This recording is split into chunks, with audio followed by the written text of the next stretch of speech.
Welcome to the Empower LEP and Mind by Design podcast. I'm your host, Jana Parker. I'm a licensed educational psychologist, a group practice owner here at Mind by Design, and an owner and a mentor at Empower LEP. Today, I host Sam Young. He is the founder and head of school for Young Scholars Academy, which supports gifted and twice exceptional learners through courses and camps and community. We have a great conversation both about Young Scholars Academy and also about entrepreneurship. And he is just like kind of a wealth of information about both. And we just had this really great and very honest and authentic conversation about what it means to be an entrepreneur and kind of in this education space and taking our skills that we have in education and doing something that we love every day and building something in a way that has been really exciting and also difficult. So anywho, I had a great time talking to him, and I hope that you enjoy this conversation as much as I did. Welcome back to the Empower LEP and the Mind by Design podcast. I am here today with Sam Young. Welcome. Thank you. So excited to be here. Yeah, I'm excited to have you here too. So funny story, Sam and I met recently at like a networking meeting, and he reached out to me and said like, "Hey, we should just like connect outside of this meeting." And I was like, "Yeah, that sounds good." So it turns out that Sam is the founder and head of school for Young Scholars Academy, and I have totally heard of Young Scholars Academy before, but I had no idea that I was in a networking group with Sam Young of Young Scholars Academy. I just thought it was like Young Scholars Academy. I didn't realize it was somebody's name, but it's Sam Young, which you probably did that on purpose, right? I did, but it's funny because my sort of moniker, and I even forgot to change it like here on the Zoom, it's, Mr. Sam. I've always been called Mr. Sam my whole educational career. And so many people don't realize that my last name's Young and that it's named after me. So Yeah. I like being there for that aha moment. Yes. Well, I had it. I had the aha moment, and I brought Sam on here to talk to kind of both my community of parents through Mind by Design, as well as my community of educational psychologists who are always looking for resources for kids who are both gifted and exceptional. So Sam and Young Scholars Academy works with kids who are gifted and twice exceptional. And I also think that it's interesting how you have made a shift into the entrepreneurial world using your skill set as an educator and also as an entrepreneur to do something to like fill the need in our community with like a subset of our population. So yeah, I'm happy to have you here. I'm excited to talk to both groups, and I really feel like this is the first time I get to do everything I love, which, these two loves are education and entrepreneurship. Ooh, well, great. Then I get what is it? What's the word I'm looking for? Like when I'm the first person who gets to do something. Uh, You debut, and yes, it's your debut, but that's yes. not the word, No, I know what you sure. mean. It's your entrepreneurial and educator debut combined, For lack of a better. for lack of a better term that I can't think of right now. All right. Well, why don't you start by telling us about Young Scholars Academy? So, Young Scholars Academy is a virtual enrichment program. So, essentially, I taught at a school called Bridges Academy for about 10 years, which is the first school to teach twice exceptional students. And for anyone who's not familiar with twice exceptional, or sometimes called 2E, the idea is that picture like a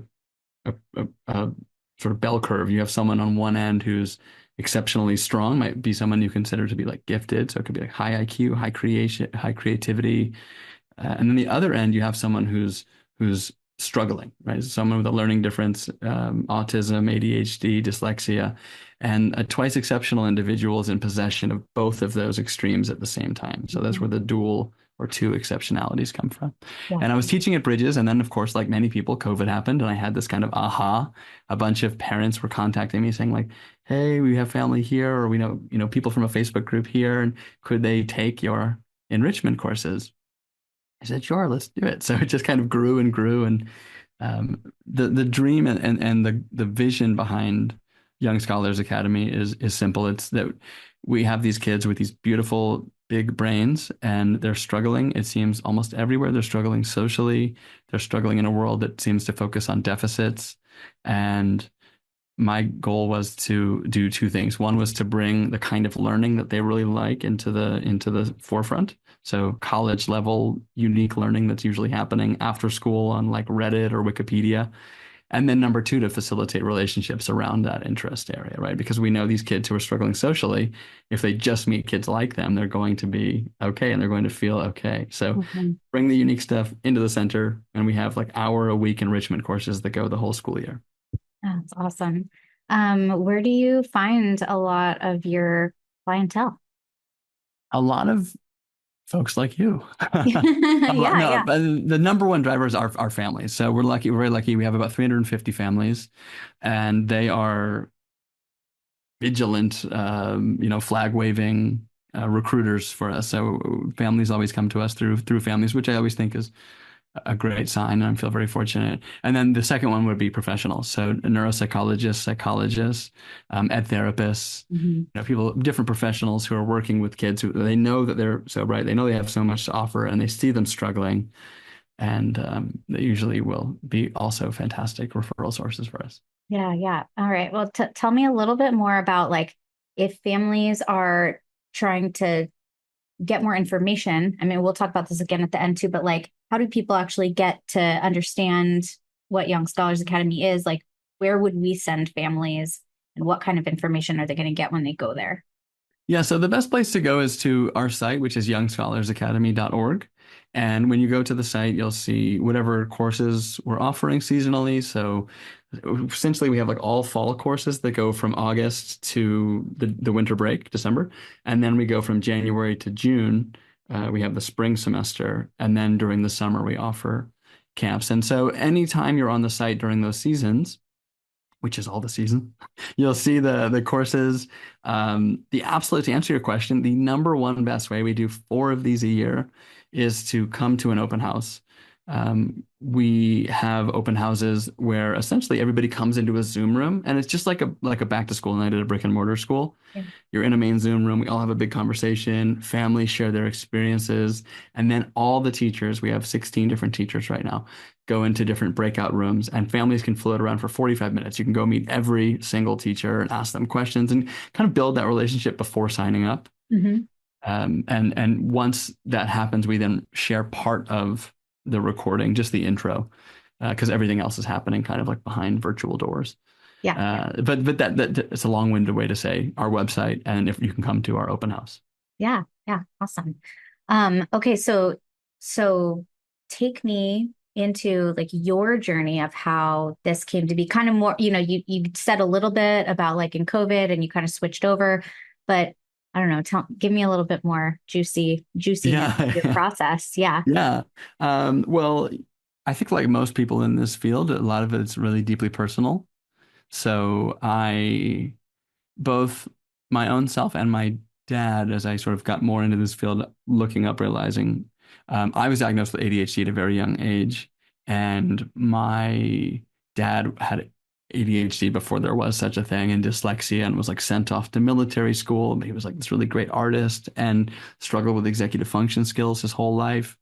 Um, and I saw like that difficulty as an adult of someone who, he did these fantastic, he invented like the bagel slicer and out of lucite and sold it to Kraft in like the 70s and would do these great things. And then he would like totally struggle with, paying bills and all these other things. And kind of looking up at him and looking at myself and looking at people around me, I realized like, oh, there's people who are, like strong and struggling at the same time. And I didn't realize the strong part till later because most of the stuff that school requires is like the struggle stuff. I mentioned this to you before the episode. Like I have dyslexia and, I never read a book, right? Like I just got really good at sort of trying my best to like muscle it, but I didn't ever quite get there. Because you don't just, you don't just like will your way over something like that. Um, and so I really sort of realized that like much of the world's deficit based. And I then had this kind of aha moment Like, I was in education. I knew I wanted to be a teacher very young. I had this teacher, Mr. Dunphy, in ninth grade, and he said, I was in an English class. So I had this really spiky, like most kids I'm talking about, I had this like spiky profile. I'd be in like honors AP history, and then I'd be in the lowest level English class, in the lowest level math class. And so I had this profile, and this English teacher in ninth grade held me after, and he said, Young, stay after class. And I was like, oh, here we go. And what are you doing here, Young? And I said, what do you mean, sir? And he said, why are you wasting your time? And I was like, oh man, he's on to me. I'm a bad reader, and all the insecurities, right? And he's like, Yeah. you're too damn smart to be here. And I was like, this is the first time someone ever said that to me in an English class. And he's like, you should take honors. But I didn't that year because I thought he was so good. I wanted to stay with him. But he challenged me the next year to, challenge myself essentially. Yeah. And I just always wanted to be like that guy that would do something really awesome. And so I became a teacher because of him. Yeah. Um, and then, yeah, I had this kind of light bulb moment as I got older. I read this quote, Dr. Joseph Renzulli, is a famous psychologist in gifted education out of the University of Connecticut. And it's kind of a mouthful. He was my mentor's mentor. So I studied under Dr. Susan Baum, who was she wrote a book in the 80s called Gifted and Learning Disabled before there was even a term called Twice Exceptional. Wow. So she literally wrote the book. Wow. Yeah. And I studied under her, and she studied under Joe. And Joe had this quote at an interview at the University of Connecticut. And it really like stopped me in my track. I don't think it's as prophetic for other people when I share it, but it blew me away. And he said, nobody cares about Einstein's ability to paint or Picasso's ability to do complex math. Right? Nobody cares about Einstein's ability to paint or Picasso's ability to do complex math. And then he went on to say, so why are we so obsessed with kids being good at everything? And it just hit me. I was like, oh my God. Like I live in Los Angeles, it's true. Why all my friends who are writers and producers and directors, like I don't care how good they are at poetry or math. Right. These are people who are like supremely good at one thing. Yeah. And that makes them great. And people work under them and help them with the things they're bad at. Right. And I just thought like this could not be, it's 180 degrees out from how education is. Yeah. And then, like most people, I'm like, the system's so big. I want to change it. I think you and I spoke about this previously.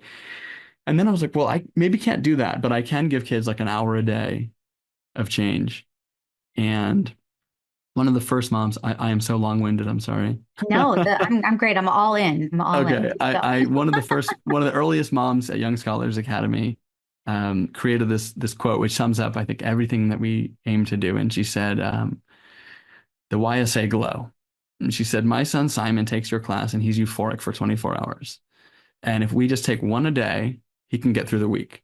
Yeah. And she's like, that's like the level of acceptance and friendship and so forth. So I sort of almost like gave up on this dream, but I pivoted from like trying to make big systemic change in the system working in public schools and thought like I can just give people very real, instant gratifying change and help them find their people, which we know is, exponential right over the course of a lifetime. Right. Ah, wow. Okay. So you started this during COVID? Yeah, so I was still at Bridges, and like most stories, there's a strong wife behind behind me. So I met my wife, and she was, this smart, beautiful, driven, successful, connected woman. She worked in sales. She was the first woman to work for this company in this industry, and was like top in her, field, and so inspired. And I was, a classroom teacher, and obviously humans are pretty simple, right? Like I wanted to impress her and do better so that we could be together.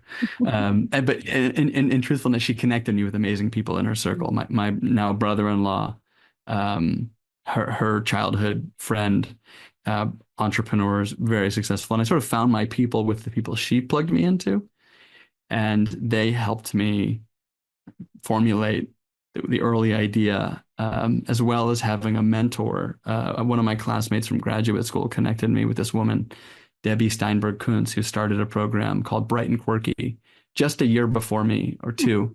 And she was the first one to start like it's basically a parents group of Twice Exceptional. Parents of Twice Exceptional kids.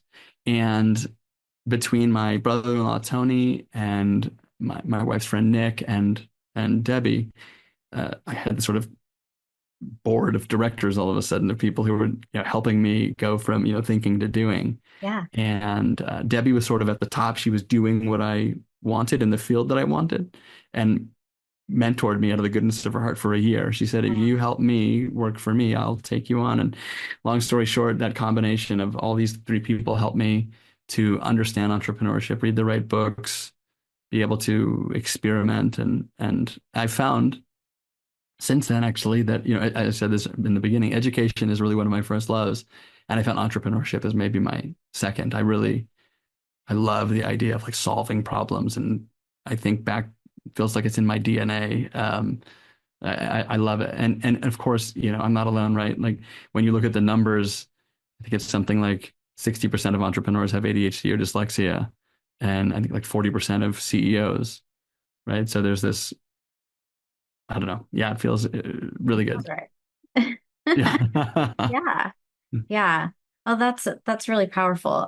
So you so I hear you saying like the connections that you had with other people was really important. These are like things that, I think for my audience who does work in schools, it's hard to think about how am I going to make that leap from like doing what I'm doing to doing what, whatever this not even yet full formed idea, but something that I want, and taking that leap. And so I'm always interested in hearing the stories of people who have done it and I mean, the kinds of things that they lean on are really similar, right? And for you, it was a lot about connection and having mentors and people to kind of coach you in different ways so that you could take your ideas to fruition. So that's amazing. And you got a great wife out of it too. So Yeah.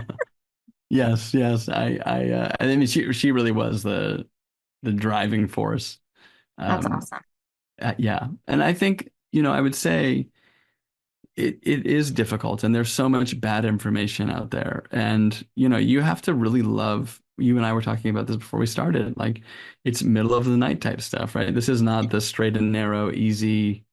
It feels like I'm not a parent, but I say like this is my baby. It really feels like a lot. Yeah. And so I always like to say, well, I could go on. I don't know. I'll let you guide me, but I could say a lot to people who are considering being entrepreneurs. You can keep going. They've heard from me. This is your show. Oh, well, I don't know if you want me to go in a certain direction. So interrupt me at any point. How about Okay, I that? will. I will. I'll just sit back here with my water and keep listening. Well, Tell I us would say, more, I think Sam. a lot of people, yeah, I think there's a lot of bad information out there. I think that there's also again, I live in the United States. There's a lot of sort of worship of entrepreneurs, and that can be harmful as well. I think it really is hard, and the cliche of like, if I knew how hard it was going to be, I wouldn't have done it. Hmm. Um, the I think it's a very exciting, authentic problem solving experience, and I think that a lot of people. I remember when I was first starting and I was just comparing myself all day. I was looking at people who were doing things and they seemed so successful. And some of them were. And some of them burnt out because they were so focused on X, Y, or Z and they couldn't keep it going. And I thought, wow, how can I be like them? And then 6 months later, their doors are closed, right? So it is a bit of a wild ride. When you look at the numbers, you know, it doesn't make sense to be an entrepreneur. It doesn't usually work out for most people. Yep.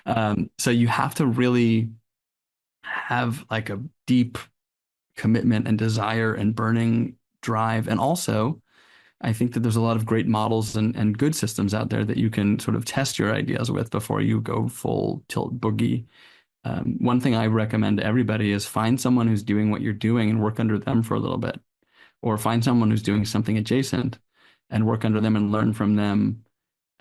And another thing that I like to say is if you are still a classroom teacher or working in schools, it will take you longer than you think. So, the cliche of like the best time to start was yesterday and, today's the second best time. Hmm. But I would say like, don't leave your job, like start moonlighting. If you do 2 hours a day times five, that's 10 hours. Plus you put in an 8 hour Saturday. I mean, all of a sudden you're working 18, 20 hours a week on your side project.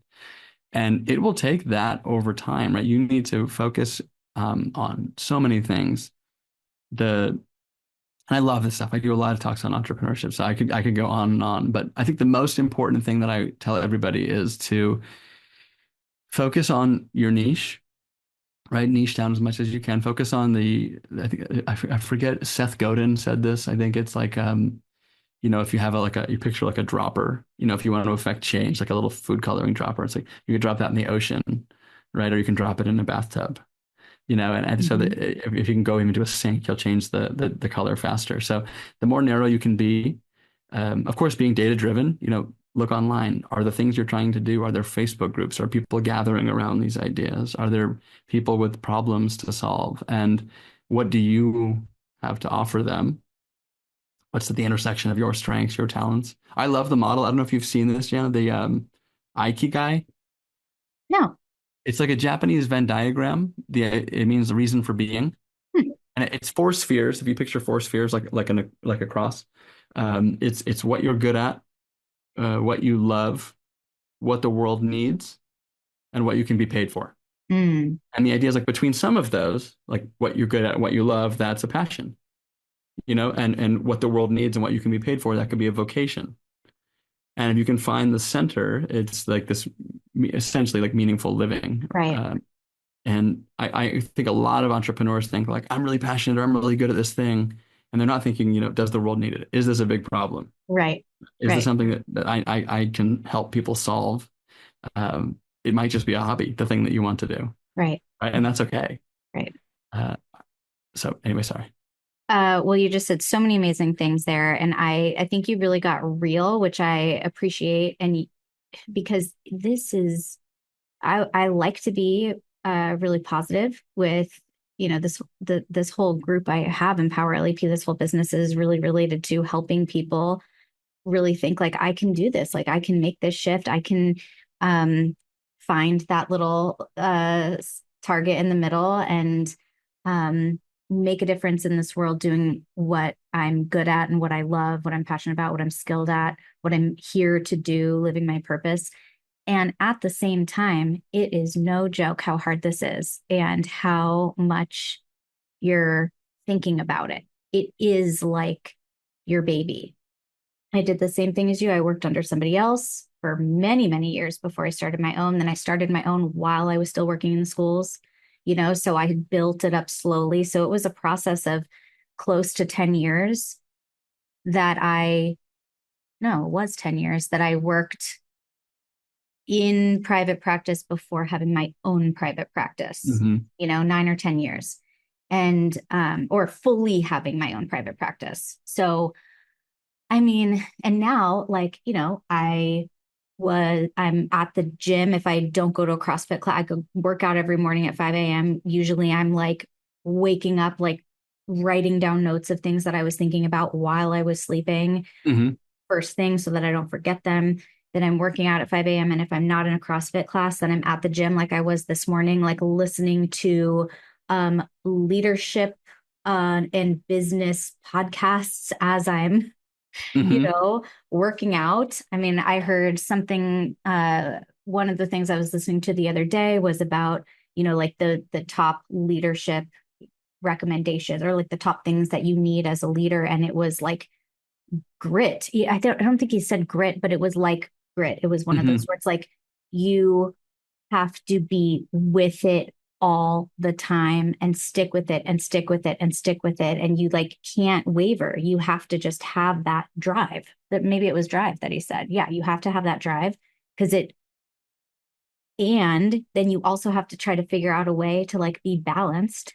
So today I was listening to something else that was about like, how do you scale your business and be okay with like get like stepping into the owner, from operator to manager to Hmm. owner, and then like having things in the business running without you, and how do you set up your system so that it's doing that. And then I'm like, wait, but then I feel guilty. If I did that, I'd feel guilty. If I wasn't working 80 hours a week, I would feel Hmm. guilty. Like, what would my staff think of me? So there's just so many things that go into um business ownership, and so many fears. Like I'm working on a contract of somebody that I'm going to work with. And it's kind of taking a while because with this contract, like I have to make sure that it is like super legit. I can't just be like, oh, I'm going to just like ask ChatGPT to make me up a contract for the service that I need. Like no, I have to actually get an attorney, which guess what Hmm. that means? That means I have to spend money, like, Hmm. and people who haven't had that, like, um, haven't been on the side of like understanding what it means to run a business and how much risk you're taking with all of it too. Um, they just don't, you just don't understand. Like, there's a lot that goes, along with that. So these are the kinds of things I'm thinking about all the time. So I'm totally like, yeah, I mean, we can't always just talk about the amazing pieces of it. I mean, the reality is it is amazing. And it is also so much more work than I was doing when I had like a Yeah, yeah, 8 to 4 school yeah, job, you know, right. Yeah, even I if think I I was think writing reports. Like, that's one of the big differences. I think like again we kind of romanticize this idea of like being the free entrepreneur and that's awesome. But like you're not spending your free time a lot of the times doing what you thought you would do. You're doing things that you think will grow your business. right, right. Yeah, I think it's important to keep it real. yeah, And again, I love it, and I still elect to do it every mhm, day. You yeah. know, I also want people to know it's a lot. Yeah, I mean, and so like, so let's kind of shift a bit and talk about what you do love about your business and where you kind of see it going and how you're how you're managing this with 16 people working for you who and it's all remote, so everybody's virtual. Just give us a little insight into how that's working. Yeah. So sort of big picture, my goal has always been sort of twofold. One is to build a really authentic, meaningful community that feels like in person, right? Where our kids have social clubs, they have places to connect, the parents feel the same, and there's just a place that they can, belong. So I like to take what we have. We have 350 families right now, and my goal would be to grow that. I don't have a magic number necessarily. I've always thought like 2,000, but there isn't really like a hard and fast number.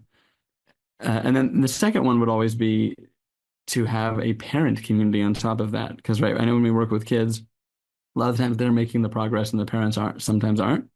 Sorry, parents. But sometimes the kids are they're quick to adapt and they're making transitions. And as parents, a lot of parents are like human, right? And what do humans do? We sort of hold on to our own feelings and our beliefs. And I think the late Sir Ken Robinson once said, "Everybody's had an education, and we all have an opinion about one." Right? So parents might be holding on to, their understanding of what it means to have a gifted kid or twice exceptional or how that should look in school and what education needs to be like. So I think helping parents also allows us to sort of grow in the way that we help make big change because Yeah. kids go home to families. And then I also dream of having a version that will reach people asynchronously. So kind of like self-paced courses and ways for people to meet up almost without having to be live synchronous because that ultimately would allow us to reach everybody. And that's the goal is to kind of reach like the far corners. So those are sort of like the kind of one, two, three. The two are the primary, the kids, and then the parents, and then maybe the asynchronous thing. As far as, you know, managing, well, let me just add one thing, which is that, one of the things that's so exciting and difficult is that you are playing with wet cement all the time, right? So you can make anything happen. I have guiding principles, like we have these semesters and they're this long, but like, do they have to be that way? Right. And no, these are all make pretend. So there's excitement that comes with that, and then also some overwhelm. Yeah. And you're like, I've literally built this thing, and it's it can change. The other thing I would say, in terms of like managing, I have found, yeah, having like trying to automate as much as possible is really helpful. I think people love this idea of automation. A lot of things just can't be automated, but if you can create, so yeah, I have 16 teachers and then my a two-person admin team, and then various contractors. And I had this aha moment. I want to share this with you. I think this is really important for my visual people listening. I pictured like a bicycle rim, with all the spokes. And I realized last year I was the hub. Every spoke would go through me. And that's not good. I'm bottlenecking the growth, right? I think there's a time when there's like a founder, and then there's a time when the founder needs to become a CEO and really systematize things. So Mhm. I have been working over the last year to really systematize things so that I can not show up and it runs. So I've every year I schedule like a long trip with my wife, and it forces. I got this idea from this great book. I think every entrepreneur should read Clockwork. Yep. Uh, Yep. it's Michael Michalowicz. And he says like plan a trip and then pick up the book, like, and it forces you, we're going to go away. There have to be SOPs and all these things. Uh-huh. But the biggest, I will say, like I will name a tool, which is Slack. Like having a Slack has been huge because we are all remote. I find that having, the capacity to make different hubs where we can communicate with teachers, the teachers can all communicate together in a public forum. We have meetups every month where there's kind of like a social hour, and just working to create the community that we're offering the families and also have that for us. Yeah.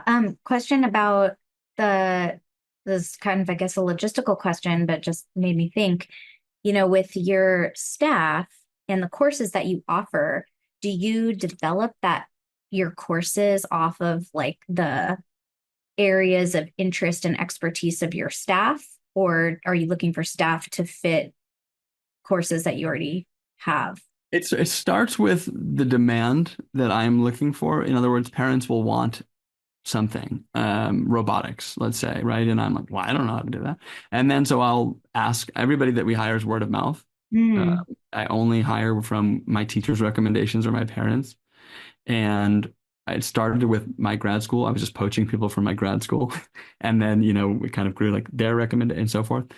But it starts that way. And then once you get to know someone, you look at their talents and you think what can they offer, and then what's the intersection between their strengths and talents and passions and interests and the needs of our community.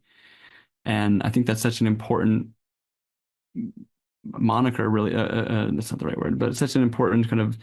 So it's almost like a dogmatic practice for me. Like I'm in the business of helping kids to identify their strengths and develop them into talents. yeah. And ironically, I sometimes forget to do that with my own staff. And so I've really tried to like, what is this person? What are they communicating to me? Where would they be strong? It might be that I need to like recreate a role for them or move them into a different role. And there's many people who I've hired to do one thing and are doing something so far removed from what I hired them to do, but they're meeting a need that I have or that we have as a community. Yeah, interesting. Um, so can you give us just a little flavor of like the different kinds of courses that you have? Yeah. So one of the things that really kind of lit my brain on fire at first when I was starting was like that many of our students do well when they're in college because it's such specified learning. You're not taking like ninth grade history, you're taking, women in the Vietnam War or something, right? It's ultimately way more attractive. Yeah. And I thought, these kids are bumping into other people in the dark, struggling to socialize. They'll talk at someone about trains or whatever it might be that they're really passionate about. And I was like, why don't we just bring that? Like, why don't we just do that? So I just would think sort of an avatar. This is a great exercise for people, I think, as well, especially entrepreneurs. If you think about who the avatar is that you're serving, take all the people that you've met and sort of compile them into a singular person. And I wrote down like a 20-page avatar of like the parent that we're serving and the child that we're serving. And of course, there's a cliche like once you've met a twice exceptional student, you've met one twice exceptional student. So, Right. right, our students are wildly different. But I sort of took the students that were early on and I kind of like, what are they looking for? And I asked them, right? I think that's important for two reasons. One, it helps people give you their honest thoughts and feedback. And two, people want to be a part of something that they're co-creating. And so I asked, what are you looking for? And yeah, I tried to make it like really attractive stuff. So, we have like psychology for 5-year-olds, or World War I and World War II weaponry. Or, we have AP psychology. We have had classes on cryptocurrency investing, Dungeons and Dragons, robotics. We have a video game coding class using Unity. And then we have classes that are sort of decentralized where it's like passion project class. So a kid is meeting with one of two mentors who's either a science, STEAM person or an arts, humanities person. And then they pair up with a mentor in a small group and they go through like the project ideation. So it's them totally driving what they want to do. We had a student like make a solar oven, and we've had a student write a book or make a product line. So trying to do all the stuff that I think really matters, um, and that students really care about, and then have them make friends around, these interests. Yeah. Awesome. Amazing. Well, is Young Scholars Academy, I mean, I look at it as like kids who are gifted and kids who are twice exceptional. Is that? Yeah, we're Yeah. primarily, I really founded ours as a 2E program originally. Hmm. And as I learned more about giftedness, and because my background was 2E, and then as I learned more about giftedness and studied more about giftedness, and I realized, well, they're actually very similar, right? You have these gifted Hmm. kids with these big brains, and they have all these struggles as a result of their giftedness.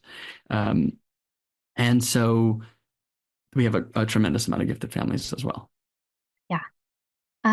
Okay. So as we wrap up, tell me just for the entrepreneurs in our group who might be listening, what is some guidance you might have given yourself early on, or, something you might say to somebody who's thinking about stepping outside of the box in whatever fashion that means for them?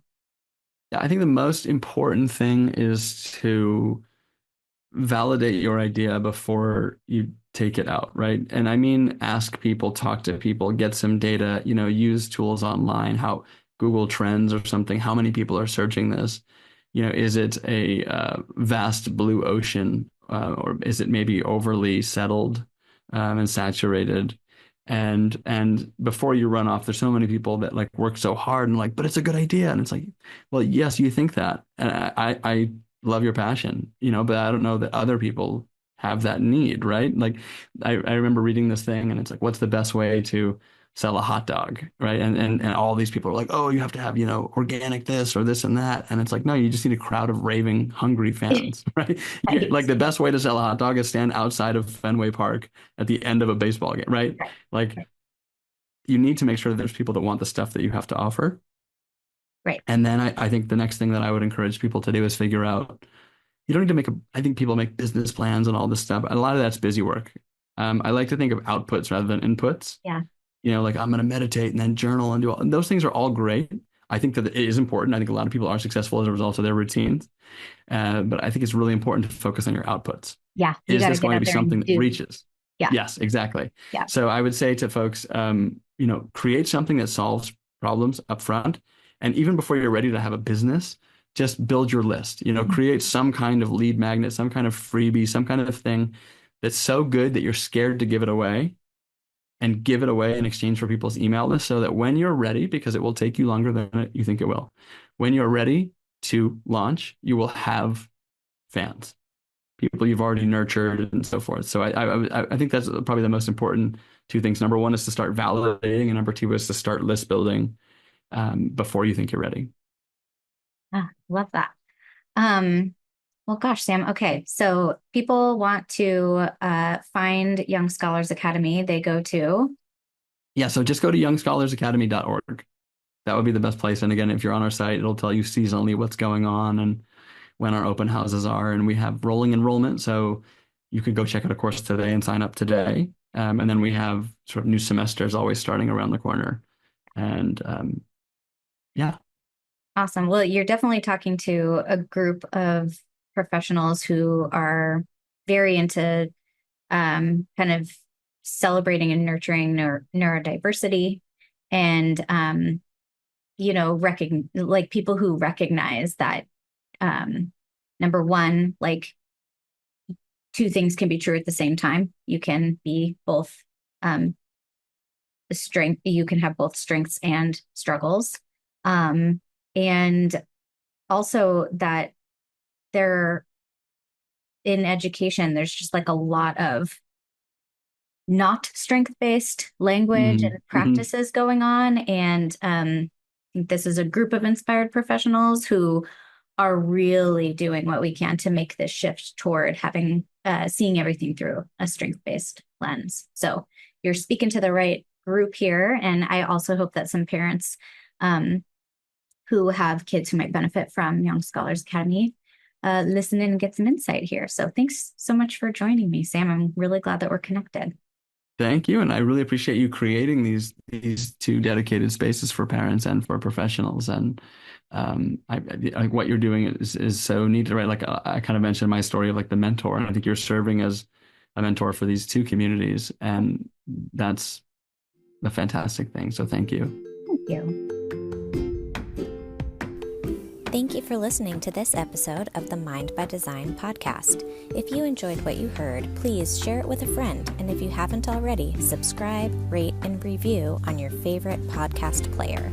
And if you have any questions or comments, or would like to be a guest on my show, you can reach me directly at jana@themindbydesign.com. Thank you for listening, and remember, I'm here to help.